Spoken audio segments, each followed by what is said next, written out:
audience, Michael Jackson, Brother Michael Jackson. August 1983, a James Brown concert in Hollywood. Michael Jackson finishes moonwalking across the stage, sends the crowd into a frenzy, then leans over and whispers something to James Brown. Brown walks to the microphone and says one name, Prince. That I introduce Prince! Somewhere in the audience, Prince climbs onto his bodyguard's back and makes his way to the stage. What follows sparks years of competition, rejected collaborations, subtle shots, and a rivalry that pushed both men to create some of the greatest music ever recorded. Born the same year, raised in the Midwest, two black artists chasing the same crown, and neither willing to share it. This rivalry wasn't just about ego. It was written into the music itself, hidden inside chart-topping hits, iconic performances, and groundbreaking videos that reshaped popular culture. You know the songs. What you may not know is the story behind them. The competition, the obsession, the triumphs, and the heartbreak. Welcome to RnBPulseTrack. If you're new here, subscribe now. Today, we're counting down the 10 songs that define the greatest rivalry in music history. Michael Jackson versus Prince. Number 10, Thriller, Michael Jackson, 1982. November 30th, 1982. Michael Jackson's sixth solo album ships to stores. It is called Thriller. Within weeks, it sits at number 1 in America. Within months, it has outsold everything ever recorded. Billie Jean goes to number 1 as a single, then Beat It, then Wanna Be Startin' Something. 7 singles from one album, a standard no one had ever come close to before and no one has matched since. But the album alone is only half the story. In June 1983, the Flashdance soundtrack briefly bumps Thriller from the top spot, and Michael calls Epic Records with a plan. He will release the title track as a single. It was never originally planned as one. And he will build a 14-minute horror film around it. $500,000, the most expensive music video ever made at that point. CBS Records will not fund it. MTV will not pay for clips. They find another way. The Thriller video drops December 2nd, 1983, and doubles the album's sales overnight. Thriller spends 37 weeks at number 1, 7 top 10 singles. The best-selling album in recorded history, a title it holds more than 40 years later. In 2009, the U.S. Library of Congress inducts the Thriller short film into the National Film Registry. First music video in history to receive that honor. It does not just change what Michael Jackson is. It changes what pop music is allowed to be. And somewhere in Minneapolis, in a home studio, a man named Prince watches every move. He studies the Thriller video, the 14-minute mini-movie that Michael treats like a cinematic event, and something sharpens inside him. His drummer, Bobby Ziza, says it plainly, Thriller lights the world on fire. A mini-movie, MTV, this is mine. I'm taking this now. Prince isn't going to make a music video. He is going to make a full film. But first, he fires the opening shot. Number 9, 1999. Prince, 1982. October 1982. 1 month before Thriller drops. Ronald Reagan is in the White House calling the Soviet Union the evil empire and stockpiling nuclear weapons. The world genuinely believes it might not survive the decade. People are scared. If you didn't come to party, don't bother knocking on. And Prince, sitting in his home studio in Chanhassen, Minnesota, watches a TV documentary about the year 1999. Nostradamus prophecies, predictions of cataclysm, end of the world forecasts. His bandmates are stunned into silence when it ends. Prince picks up an instrument and writes a party anthem about it. Tonight, yeah, they say. That is not a joke. He turns nuclear dread into a dance floor. Everybody's got a bomb. We could all die any day. And then, in the same breath, party like it's 1999. Out of time. Drummer Bobby Z recalled that Prince wrote the song in a single creative burst directly after watching that documentary, channeling the group's collective fear into something defiant. Something that said, if the world is ending, we are going out dancing.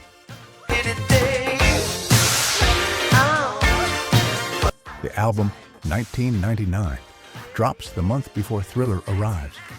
Both records launch into the same commercial atmosphere at almost the same moment. Prince has Little Red Corvette climbing the charts. Michael has Billie Jean launching like a rocket. The music press immediately starts drawing comparisons. Who is the bigger star? Who is the more daring artist? Prince's raw synthesis of rock, funk, synth, and sexuality versus Michael's flawless pop craftsmanship. The debate starts right here, with these two albums in the same month aimed at the same number one. 1999 eventually sells over 4 million copies and makes Prince a commercial force for the very first time. Before it, he was a critical darling with a cult. After it, he is a genuine threat. But he is still chasing Michael, and he knows it. And just a few months into 1983, Michael does something on live television that makes that gap feel even wider, something 50 million people witness in a single knee. Number 8, Billie Jean, Michael Jackson, 1983. March 25th, 1983, the Pasadena Civic Auditorium. The show is Motown 25, Yesterday, Today, Forever, a televised celebration of the label's 25th anniversary. Michael doesn't want to be there. Thriller is his record on Epic, and this show is about the past. He agrees to appear only after Berry Gordy personally calls and makes one concession. Michael can have a solo spot. His song, his choice, not a Motown record, his new music. Show producers Don Mischer and Suzanne DePass have a strict policy. Nobody performs new material, not Marvin Gaye, not Stevie Wonder, not Diana Ross, nobody. Michael pushes back. Mischer watches the rehearsal in the empty auditorium with Linda Ronstadt, Smokey Robinson, and Diana Ross scattered in the seats. Michael runs Billie Jean, the hat, the single glove, the white socks, and at the very end, the moonwalk. When it finishes, Mischer says later, after that was over, we just knew this was incredibly special. He volunteers to take the angry phone call from Marvin Gaye on Monday morning. They let Michael do the song. May 16th, 1983. The special airs on NBC. 50 million people watch. Michael steps to the mic, tells the audience he loves the old songs, then says, with a look crossing his face that every person in the building feels before he says it, but I especially like the new songs.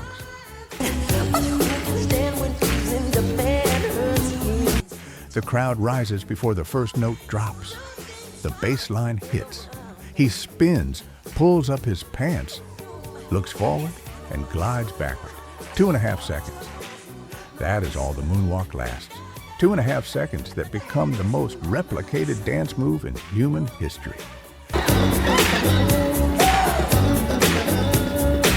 This performance airs just 3 months before one of the most infamous nights in the entire rivalry. Because in August 1983, Michael is in the crowd at a James Brown concert in Hollywood, and he whispers something in James Brown's ear that sets the next chapter of this story in motion. He tells Brown to call Prince to the stage. What happens next is the moment Prince reportedly decides he has been set up, and what he does with that humiliation becomes the fuel for everything that follows, including the song that answers the moonwalk directly. Number 7, When Doves Cry, Prince, 1984. Alone in a world that's so cold. August 20th, 1983. Hollywood's Beverly Theater. James Brown is on stage and spots Michael Jackson in the crowd. He calls Michael up. Michael sings, dances, moonwalks. Effortlessly, brilliantly, the crowd losing its mind. This is what it sounds like when the doves cry. Then Michael leans into Brown's ear and whispers, "Call Prince." Brown walks to the mic and shouts Prince's name. Somewhere in the crowd, Prince climbs onto his bodyguard's back and rides to the stage. What happens next is the stuff of legend. Prince grabs a guitar from one of Brown's band members. According to super producer Teddy Riley, who witnessed it, Prince was playing and he hit the note. He wanted it to scream, and it didn't scream. The guitar solo falters. Prince ditches the guitar and tries his dance moves, but James Brown's band can't match his rhythm. Then, attempting a dramatic exit, Prince grabs what he thinks is a light pole. It is a prop, and he and the pole go down together into the crowd. According to producer Quincy Jones, Prince believed Michael set the whole thing up. He allegedly waited outside in a limousine afterward with every intention of running Michael over. Jones confirmed it in a GQ interview. He knew. Michael knows stuff. He was there. He said that was his intention.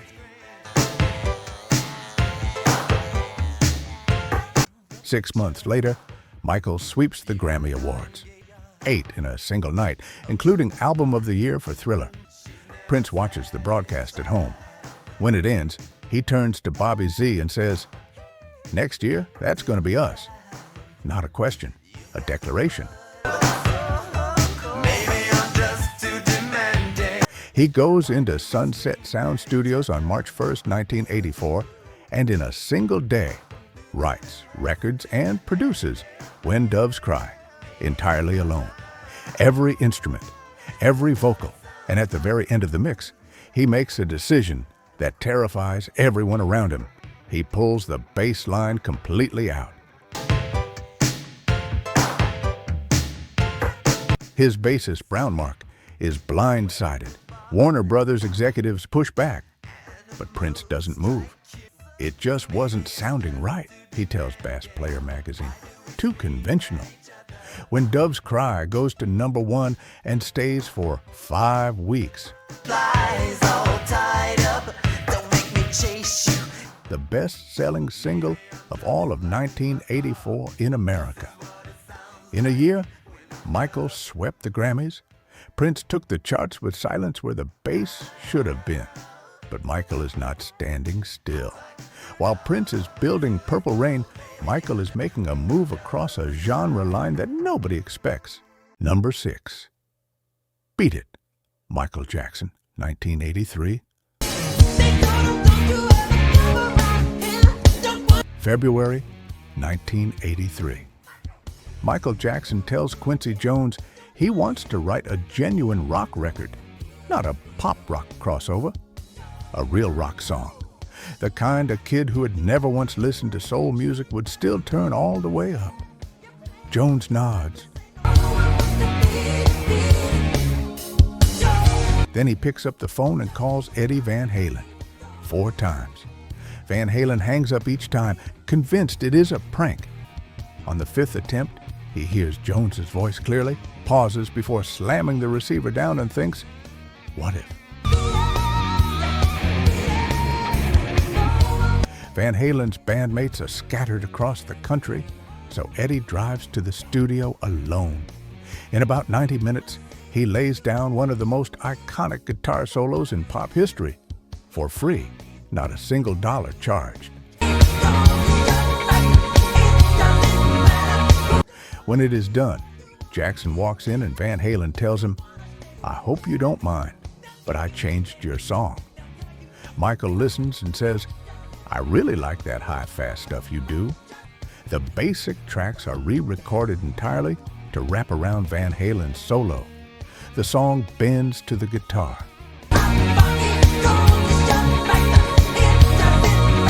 Beat It goes to #1 for 3 weeks. But what it does beyond the chart is the real story. It becomes the first music video by a black artist to receive heavy rotation on MTV, a network that had been quietly but effectively segregating its playlists since launch. That barrier breaks here. Because of Michael's deliberate rock crossover, MTV opens the door, and suddenly every black artist, including Prince, has access to a visual platform reaching 30 million homes. Prince walks through that door aggressively and brilliantly, but Michael kicked it open.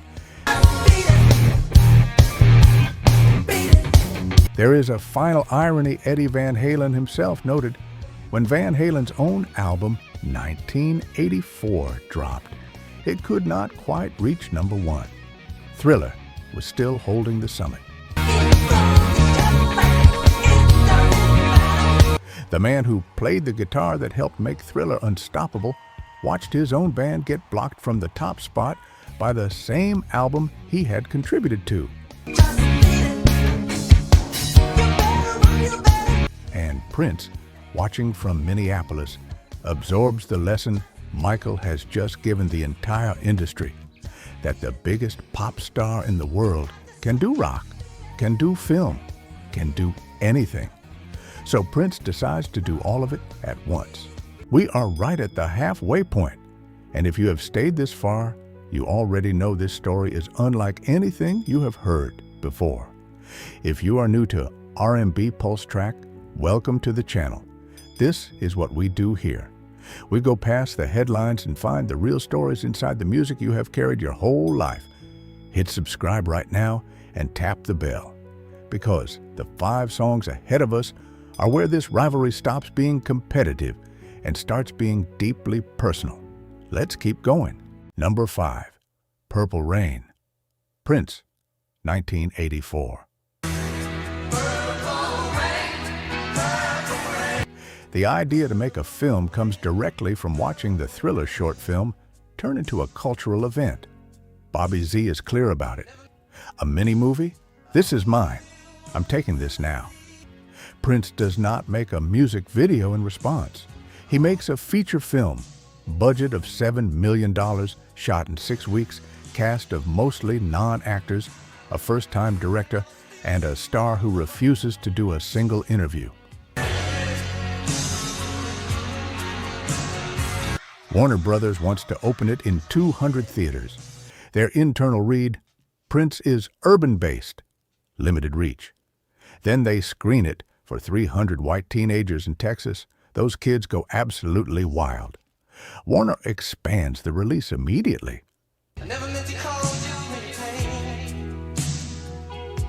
The first time Purple Rain is performed live is August 3rd, 1983, a benefit concert for the Minnesota Dance Theater at First Avenue in Minneapolis. Prince plays it that night, and the room goes quiet within seconds. Then people cry. It is not on the set list. It has not been released. But that raw live performance captured on tape at a benefit show becomes the version that ends up on one of the best-selling soundtracks in history. The album sits at #1 for 24 consecutive weeks. Purple Rain knocks Ghostbusters off the top at the box office. In September 1984, Prince becomes only the third act in history, after Elvis and the Beatles, to simultaneously hold the #1 film, album, and single in America. The song Purple Rain wins him an Academy Award for Best Original Song Score. He wins 2 Grammys. When Michael Jackson watches it unfold, he reportedly tells his inner circle he is relieved Prince is a bad actor, that Hollywood still belongs to Michael. But that relief reveals something.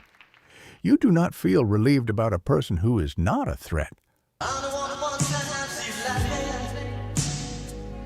Prince has answered Thriller with a film, an album, a #1 single, and an Oscar. The score is close, and Michael, still the dominant commercial force on the planet, decides it is time to try something he has never tried before. He decides to bring Prince into his world directly. He picks up the phone and calls Quincy Jones. He wants a duet. He wants Prince on his next record. He has already written the song. #4, State of Shock. The Jacksons featuring Mick Jagger, 1984.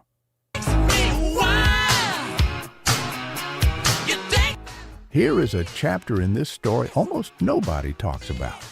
And it matters because it shows exactly who Michael Jackson is when Prince is not in the room.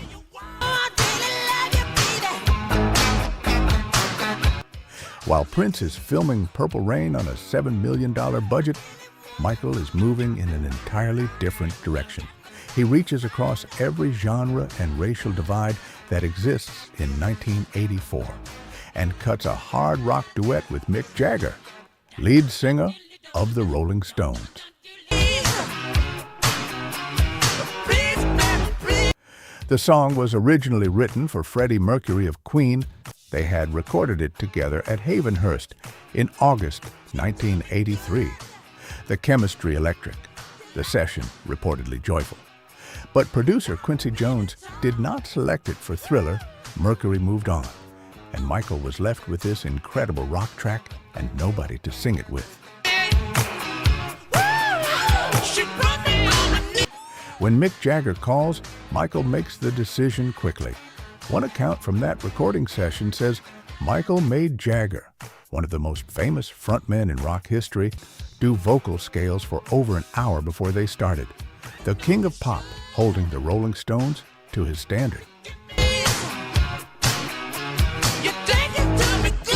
State of Shock drops in June 1984 and hits #3 on the Billboard Hot 100, the highest charting solo collaboration of Jagger's career outside the Stones. It is the Jacksons' final single to be certified gold, and what it signals to the industry and to Prince is that Michael's reach has no ceiling.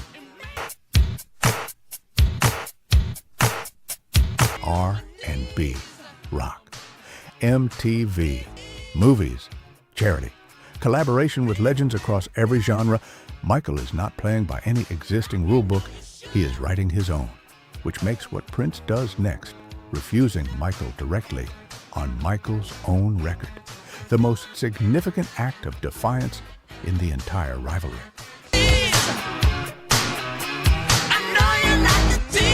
But Prince does not fire that shot immediately. First, he takes one more stand, a quieter one, in a parking lot in New Orleans with a warm can of Coke and some leftover cheese. #3, For the Tears in Your Eyes. Prince and the Revolution, 1985. In your eyes, your eyes. January 28th, 1985. A&M Studios on La Brea Avenue in Hollywood. Stevie Wonder, Diana Ross, Tina Turner, Ray Charles, Bruce Springsteen, Bob Dylan, Lionel Richie, They are all filing through the same door. Quincy Jones has posted a handwritten sign on the studio entrance. Check your egos at the door. They are recording We Are the World. And the most talked about person connected to that session is someone who is not there. Prince. Prince's manager spreads a story that his client is sick. It is not true. Prince is, according to multiple accounts, just streets away at a Hollywood nightclub the very same night. The real reason, sourced from Revolution guitarist Wendy Melvoin, is direct. He felt like the song was horrible, and he didn't want to be around all those motherfuckers. The rivalry with Michael Jackson, who co-wrote the song and is the unofficial host of the entire session, is the undeniable subtext.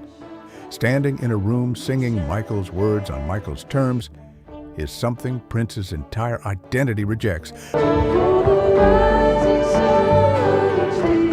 But Prince genuinely cares about the African famine, so he does something unexpected.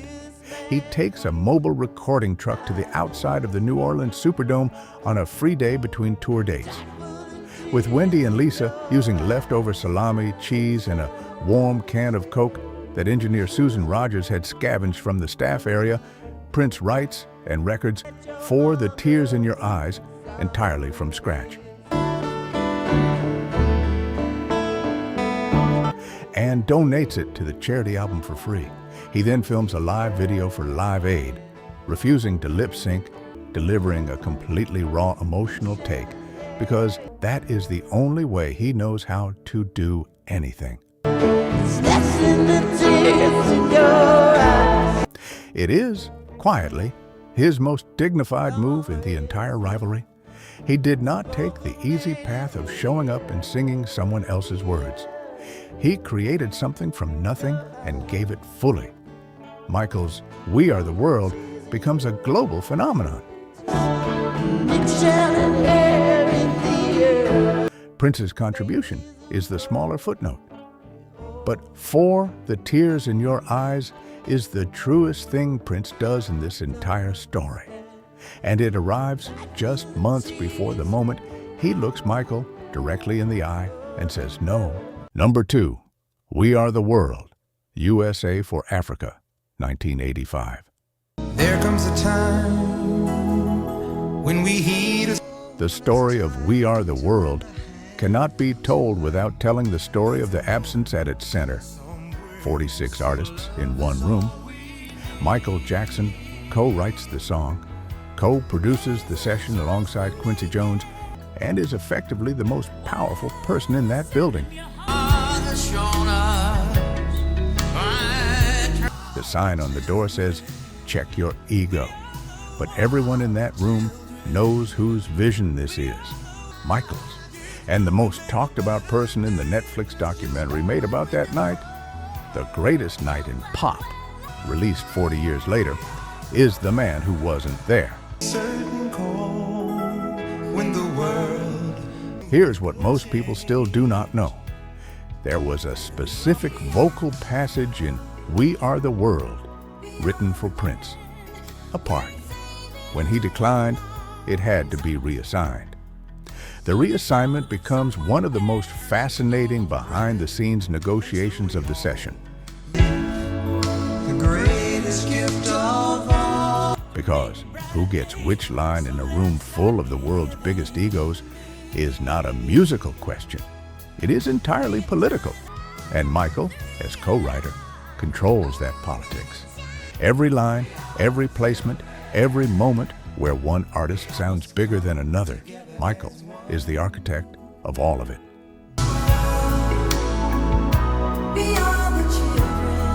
We Are the World hits number 1 in 13 countries. Triple platinum certified. Over $60 million raised for African famine relief. Song of the Year and Record of the Year at the 1985 Grammys. Both accepted by Michael Jackson. And then, 2 years later, Michael makes one more move. There seems no He goes back to Quincy Jones and says, "I want Prince on my next record. I want him in the room. I want him to sing with me." It is the most direct invitation of the entire Rivalry. And what happens inside that living room in Encino and inside a Brooklyn subway station in Harlem 1 year later is the moment this whole story was always building toward. Number 1, Bad, Michael Jackson, 1987. I'm telling you on how I feel. Summer, 1986. Quincy Jones arranges the meeting at Hayvenhurst. Michael on one couch, Prince on another, deliberately separated so neither man feels outnumbered. Jones has staged the room. He knows these two. So listen up, don't make a fight. Michael wants Prince to duet on the title track of his new album, the character, a rival gang leader, the concept. Two of the biggest stars alive on the same record for the first and only time. Prince arrives. Jones describes it later as a beautiful meeting, a funny meeting. Prince listens to the demo. He re-records virtually the entire track, his arrangement, his interpretation, and sends it back addressed to Camille. Camille is the nickname Prince has been using for Michael behind his back. He uses it to Michael's face, in the room, in front of Quincy Jones. It is loaded with contempt, and Michael catches every syllable of it. Then Prince delivers his official verdict on the collaboration with the most Prince line ever spoken. "You don't need me on this. It's going to be number 1 anyway," which it was. And I won't just slap my face because I'm bad. Michael calls Martin Scorsese to direct the short film and holds auditions for the gang leader role. Wesley Snipes walks in. Snipes tells the story himself, live on Conan O'Brien's show.